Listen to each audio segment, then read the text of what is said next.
ഉമ്മൻചാണ്ടിയുടെ പേര് പരാമർശിക്കാതിരിക്കാനുള്ള അതീവ സൂക്ഷ്മതയും ജാഗ്രതയും മുഖ്യമന്ത്രിയും തുറമുഖ മന്ത്രിയും ഒക്കെ പുലർത്തിയതുപോലെ തോന്നി. അതിന്റെ ആവശ്യമുണ്ടായിരുന്നോ? ഇതൊരു പൊതു ചടങ്ങല്ലേ എന്ന് മാത്രമല്ല, നമുക്കറിയാം 90-കൾ മുതൽ കെ കരുണാകരൻ സർക്കാരിന്റെ കാലത്ത് തുടങ്ങിയ ആലോചനയാണ്. മുഖ്യമന്ത്രിയുടെ അധ്യക്ഷ പ്രസംഗത്തിൽ അദ്ദേഹം 1996-ലെ EK നായനാർ സർക്കാരിന്റെ കാര്യം പറയുന്നു. അതിനുശേഷം 2010-ൽ VS സർക്കാരിന്റെ കാലത്ത് ടെൻഡർ നടപടികളുമായി ബന്ധപ്പെട്ട കാര്യങ്ങൾ മുന്നോട്ട് പോയത് പറയുന്നു. പക്ഷേ ഈ പദ്ധതിയെ സംബന്ധിച്ച് ഏറ്റവും പ്രധാനപ്പെട്ട ഘട്ടം ടെൻഡർ കഴിഞ്ഞ് ഒരു പങ്കാളിയാവുകയും ഈ തുറമുഖ നിർമ്മാണത്തിന് കരാർ ഒപ്പിടുകയും ആ നിർമ്മാണം ആരംഭിക്കുകയും ചെയ്തു എന്നുള്ളതാണല്ലോ. അത് മാത്രം ഒഴിവാക്കി അങ്ങനെ തമസ്കരിച്ചാൽ ഈ പദ്ധതിയുടെ ചരിത്രത്തിൽ ഉമ്മൻചാണ്ടി ഇല്ലാതാകുമോ? ഇല്ല, ഞങ്ങൾക്കിങ്ങനെ ശ്രീ ഉമ്മൻചാണ്ടിയെ പ്രത്യേകമായി ഒഴിവാക്കണം എന്ന പ്രത്യേകമായ രാഷ്ട്രീയ താല്പര്യമൊന്നും ഞങ്ങൾക്കില്ല. ശ്രീ മുഖ്യമന്ത്രിയുടെ പ്രസംഗത്തിൻ്റെ പ്രധാനപ്പെട്ട ഊന്നൽ എന്തുകൊണ്ടാണ് ശ്രീ വിൻസെൻ്റ് അത് ശ്രദ്ധിക്കാതെ പോകുന്നത്? ശ്രീ വിൻസെൻ്റ് പ്രധാനമന്ത്രിയുടെ പ്രസംഗത്തിൽ പഹൽഗാം പറഞ്ഞില്ല, പ്രധാനമന്ത്രിയുടെ പ്രസംഗത്തിൽ ഈ പറഞ്ഞ കേരളത്തിന് വേണ്ടി ഒരു പ്രഖ്യാപനവും നടത്തിയില്ല എന്നെല്ലാം പറയുന്നു. വരാൻ പോകുന്ന പ്രഖ്യാപനങ്ങൾ വിട്ടേക്ക്. ആ നിൽക്കുന്ന വിഴിഞ്ഞം പ്രൊജക്റ്റിൽ കേന്ദ്ര ഗവൺമെൻറ്റിൻ്റെ പദ്ധതി വിഹിതം ഉയർത്തുമെന്നോ വയബിലിറ്റി ഗ്യാപ് ഫണ്ടിനെ കുറിച്ചുള്ള നമ്മുടെ ഇമ്മീഡിയറ്റ് ആയിട്ടുള്ള ആവശ്യം പരിഹരിക്കുമെന്നോ പ്രധാനമന്ത്രി പറയാതിരുന്നത് കോൺഗ്രസിൻ്റെ പ്രതിനിധിയുടെ ഒരു വിമർശനമേ ആകുന്നില്ല എന്ന് കാണാം. മുഖ്യമന്ത്രി അദ്ദേഹത്തിൻ്റെ പ്രസംഗത്തിൽ ആവർത്തിച്ചു പറഞ്ഞ വളരെ പ്രധാനപ്പെട്ട കാര്യം അതിൻ്റെ പദ്ധതി ചെലവിൻ്റെ ഡിവിഡൻഡിനെ കുറിച്ചാണ്. ഓരോ വിഹിതത്തെക്കുറിച്ചാണ്. പറയട്ടെ ആരൊക്കെയാണ് ഓരോ ഏജൻസിയും ഗവൺമെൻറ്റും അദാനി പോർട്ടും കേന്ദ്ര ഗവൺമെൻറ്റും എങ്ങനെയൊക്കെയാണ് അതിൽ പണം നിക്ഷേപിച്ചിരിക്കുന്നത് എന്നത് വ്യക്തമാക്കാനാണ് മുഖ്യമന്ത്രി ശ്രമിച്ചത്. നോക്കൂ, പദ്ധതിയുടെ മൊത്തം ചിലവായ 8,80,666.80 കോടി രൂപയിൽ 5,595 കോടി രൂപ മുടക്കുന്നത് സംസ്ഥാന സർക്കാരാണ്. അതായത് 63%. 28% അദാനിയുടെ വിഹിതം 2,454 കോടി രൂപ. നിങ്ങൾ നോക്കൂ, കേന്ദ്രത്തിൻ്റെത് വയബിലിറ്റി ഗ്യാപ് ഫണ്ട് മാത്രമാണ് 817.80 കോടി രൂപ.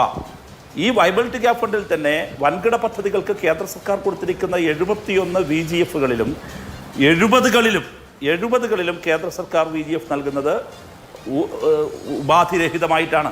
എന്നാൽ ഇവിടെയോ അവർക്ക് ഇതിൻ്റെ പദ്ധതി ലാഭത്തിൻ്റെ വിഹിതം ലഭിക്കണം, മടക്കി കൊടുക്കണം എന്ന ഉപാധിയിന്മേലാണ് കേരളത്തിനോട് വിവേചനപൂർണ്ണമായി VGF പോലും നൽകുന്നത്.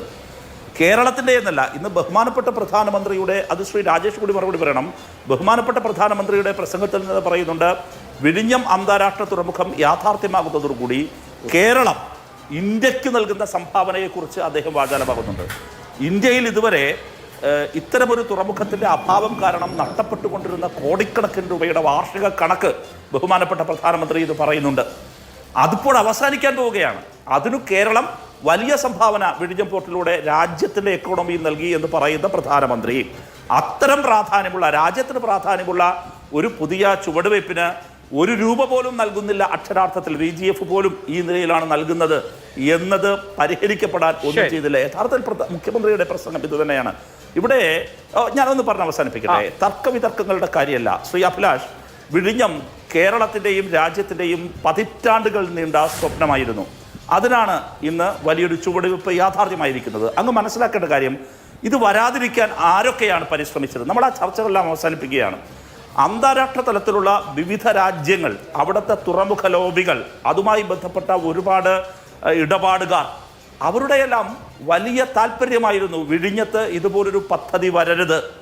നിങ്ങൾ നോക്കൂ, അതിൻ്റെ പേരിൽ ഒരുപാട് കാര്യങ്ങൾ, ഒരുപാട് ഫണ്ടിങ്ങുകൾ, ഇത്തരം നരേഷനുകൾ, ഞാനീ പറയുന്ന തരത്തിലുള്ള നരേഷനുകൾ ഇത് ആദ്യമായിട്ടല്ല ഉണ്ടായിട്ടുള്ളത്. വിഴിഞ്ഞം പദ്ധതിയെക്കുറിച്ച് ചിന്തിച്ചു തുടങ്ങുമ്പോൾ തന്നെ ഇത്തരം നരേഷനുകൾ നിങ്ങൾ കാണാൻ കഴിയും. യാഥാർത്ഥ്യവുമാണത്. സ്വാഭാവികമായി നമുക്ക് ആലോചിക്കാവുന്നതാണല്ലോ ഇത്തരം കാര്യങ്ങൾ. ഇപ്പോൾ രാജ്യത്തിനകത്തും രാജ്യത്തിന് പുറത്തുമുള്ള ഇത്തരം ലക്ഷ്യങ്ങളെ ഒക്കെ മറികടന്നുകൊണ്ട് അവിടെ ഇന്ന് തുറമുഖം യാഥാർത്ഥ്യമായെങ്കിൽ അത് ശ്രീ പിണറായി വിജയൻ ഗവൺമെന്റിന്റെ തുടർഭരണത്തിന്റെ ഗുണമാണ്. താങ്കൾ പറഞ്ഞ ഈ വാദം തന്നെ പരിഗണിച്ചാലും അത് ഇപ്പോഴത്തെ സർക്കാരിന്റെ മാത്രം ഇച്ഛാശക്തിയുടെ പ്രതിഫലനമാണോ? ഈ തുറമുഖം വരരുത് എന്ന് ആഗ്രഹിച്ച ഒരുപാട് ശക്തികളുണ്ട് എന്ന് താങ്കൾ പറഞ്ഞു. നമുക്കറിയാം 90-കൾ മുതൽ ചർച്ചയിലുള്ള വിഷയമാണ്. പലതരത്തിലുള്ള തടസ്സങ്ങൾ വന്നു. VSന്റെ കാലത്ത് ടെൻഡർ നടപടികളിലേക്ക് പോയപ്പോൾ അതിൽ വന്ന കൺസോർഷ്യത്തിന് ചൈനീസ് ബന്ധമുണ്ട് എന്നതിന്റെ പേരിൽ കേന്ദ്ര സർക്കാർ അനുമതി നിഷേധിച്ച അനുഭവം ഉണ്ടായിട്ടുണ്ട്. ഇങ്ങനെ പല കാര്യങ്ങൾ ഉണ്ടായിട്ടുണ്ട്. ഇവിടെ നോക്കൂ, ഈ തുറമുഖം ഈ രൂപത്തിൽ ടെൻഡറിൽ പോയപ്പോൾ ആ ടെൻഡർ നടപടികളിൽ പങ്കെടുക്കാൻ ആരും ഉണ്ടായിരുന്നില്ല. ടെൻഡർ നൽകാൻ സ്വകാര്യ പങ്കാളികൾക്ക് താല്പര്യമുണ്ടായിരുന്നില്ല. ആ ഘട്ടത്തിൽ ഉമ്മൻചാണ്ടി ഇനീഷ്യേറ്റീവ് എടുത്ത് ഗൗതം അദാനിയുമായി ഒരു പേഴ്സണൽ മീറ്റിംഗ് സംഘടിപ്പിച്ചു. കെ വി തോമസ് തന്നെ ഇന്നത് പറഞ്ഞിട്ടുണ്ടല്ലോ. കാരണം കെ വി തോമസിന്റെ ഡൽഹിയിലെ വസതിയിലായിരുന്നു ഈ പേഴ്സണൽ മീറ്റിംഗ്. അങ്ങനെ ഒരർത്ഥത്തിൽ ലോബി ചെയ്താണ് അദാനിയെ ഈ പോർട്ട് പരിപാടിയിലേക്ക് കൊണ്ടുവരുന്നത്. ഇന്ന് പ്രധാനമന്ത്രി പ്രസംഗത്തിൽ പറഞ്ഞു ഗുജറാത്തിൽ പോലും ഇത്രയും വലിയൊരു തുറമുഖം ഗൗതം അദാനി തുടങ്ങിയിട്ടില്ല എന്ന്. അപ്പോൾ ഗൗതം അദാനി വന്നതുകൊണ്ടാണല്ലോ, ഒരു സ്വകാര്യ പങ്കാളി ഉണ്ടായതുകൊണ്ടാണല്ലോ താങ്കൾ ഈ പറഞ്ഞ കാര്യങ്ങളൊക്കെ ഉണ്ടായത്. സംസ്ഥാന സർക്കാർ വലിയ തോതിൽ ചെലവ് ചെയ്തു, അക്കാര്യത്തിലൊന്നും ഒരു സംശയവുമില്ല. 5,000 കോടി 5,568 കോടിയിൽ 5,200 കോടി സംസ്ഥാനം മുടക്കി, അതിലൊന്നും തർക്കമില്ല. പക്ഷേ ഇതിന് ഏറ്റവും ക്രൂഷ്യലായ ഒരു ഘട്ടത്തിൽ നിർണായകമായ ഒരു നടപടിയെടുത്ത മുൻ മുഖ്യമന്ത്രിയെ ഒഴിവാക്കുന്നത് എന്തിനെ എന്നുള്ളതാണ് എന്റെ സംശയം. ഒരു കാര്യം, അയ്യോ ഞങ്ങൾക്ക് അങ്ങനെ ഏതെങ്കിലും ഒരു മുഖ്യമന്ത്രിയെ അദ്ദേഹത്തെ മാത്രമായെങ്കിൽ പറയാൻ കഴിയില്ലല്ലോ. എങ്കിൽ എന്തുകൊണ്ടാണ് ശ്രീ കെ കരുണാകരനെ ഒഴിവാക്കുന്നത് എന്ന് ചോദിക്കേണ്ടേ? അങ്ങനെ ഒരു ഇരവാദം ഇവിടെ ഉയർത്തേണ്ടതില്ല. അങ്ങ് പറഞ്ഞ വാദത്തിനോട് ഞാൻ പ്രതികരിക്കാൻ ശ്രമിക്കുകയാണ്. നിങ്ങൾ നോക്കൂ, ശ്രീ ഉമ്മൻചാണ്ടി അദാനി പോർട്ടുമായി കരാറിൽ ഏർപ്പെട്ടു. ഇതെന്തുകൊണ്ടാണ് അദാനി ഇത് ഏറ്റെടുത്തത്? വിഴിഞ്ഞത്തിൻ്റെ പൊട്ടൻഷ്യൽ അറിഞ്ഞുകൂടാത്തയാളല്ല ശ്രീ അദാനി. അദാനിയെ പോലെ വളരെ പ്രധാനപ്പെട്ട ഒരു ബിസിനസ്മാൻ അദ്ദേഹത്തിൻ്റെ ഇതിൻ്റെ പൊട്ടൻഷ്യൽ, ഇതിൻ്റെ ഔട്ട്കം എന്തായിരിക്കുമെന്ന് അറിഞ്ഞുകൂടാത്തയാളല്ല. അതിന്റെ സാധ്യത കണ്ടുകൊണ്ട് തന്നെയാണ് അവർ വന്നത്. അല്ല, അങ്ങനെയാണെങ്കിൽ ഇവിടെ ഞങ്ങൾ ടെൻഡർ വിളിച്ചിട്ട് ആരും ടെൻഡർ സമർപ്പിക്കാൻ വരാതിരുന്നത് എന്താണ്? ആരും ബിഡുമായി വന്നില്ലല്ലോ. ഇത്രയും വലിയ പൊട്ടൻഷ്യൽ എന്ന് എല്ലാവർക്കും അറിയാമായിരുന്നെങ്കിൽ വിവിധ തുറമുഖ കമ്പനികൾക്ക് ബിഡുമായി വരായിരുന്നല്ലോ, കോമ്പറ്റീറ്റീവ് ബിഡിംഗ് അങ്ങനെ നടത്തായിരുന്നല്ലോ. പക്ഷെ ആരും വരാത്ത ഒരു ഘട്ടം ഉണ്ടായി എന്നാണ് ഞാൻ സൂചിപ്പിച്ചത്.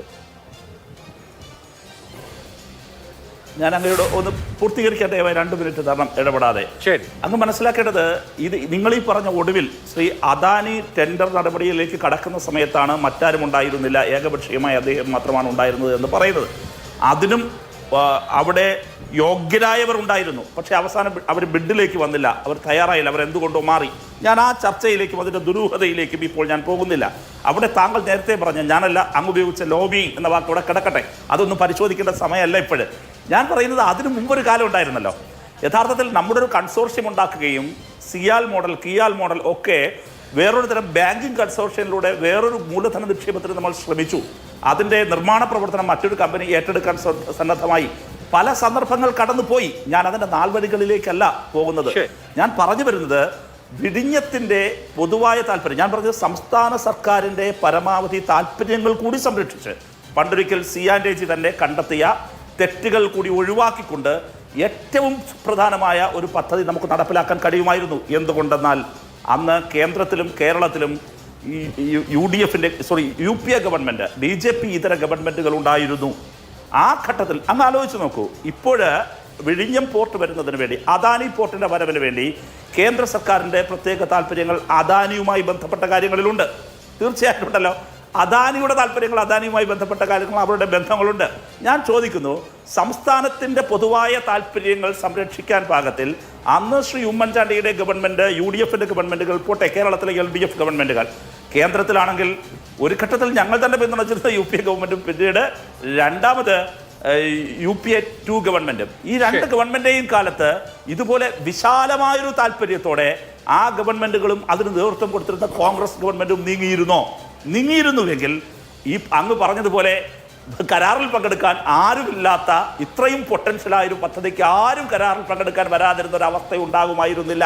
ഇത് അവിടെ നിന്നോട്ടെ, ഞാൻ അതല്ല പറഞ്ഞു വരുന്നത്. ഒരൊറ്റ കാര്യം മാത്രം പറഞ്ഞ് അവസാനിപ്പിക്കുന്നു, ഒറ്റ കാര്യം പറഞ്ഞ് മാത്രം ശ്രമിക്കുന്നു. പഴയ കാര്യങ്ങളൊക്കെ വിട്ടേക്കൂ. ഈ ഗവൺമെന്റിന്റെ കാലത്ത് ഇതേ വിഴിഞ്ഞത്ത്, ഇന്ന് ഉദ്ഘാടിച്ചത് വിഴിഞ്ഞത്ത് സമരത്തിന്റെ കേന്ദ്രമായിരുന്നു.